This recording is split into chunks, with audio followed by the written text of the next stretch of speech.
I'm Nick. I'm with the band Devotchka. It's called A Mad and Faithful Telling.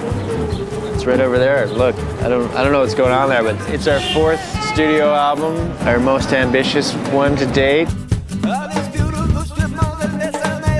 Yeah, the soundtrack work and we got asked to do the covers record, and we've been touring like mad, and weren't able to focus on songwriting very much. But in a way that was kind of good, because we got to sort of beat up the songs a little bit and screw around with the arrangements before we went in, over the last 4 years.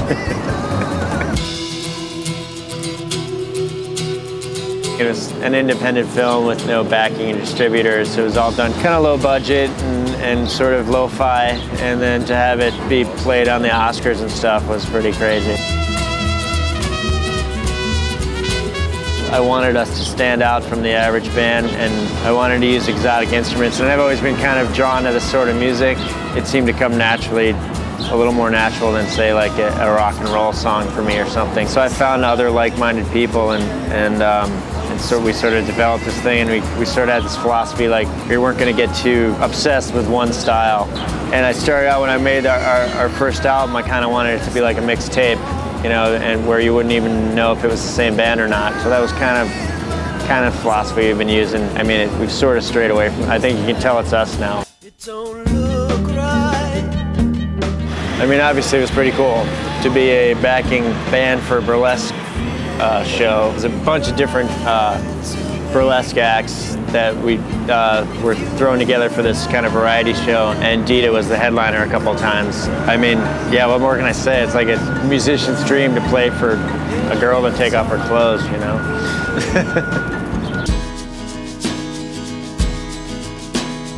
I had tons of friends who were musicians out there, and I was always kind of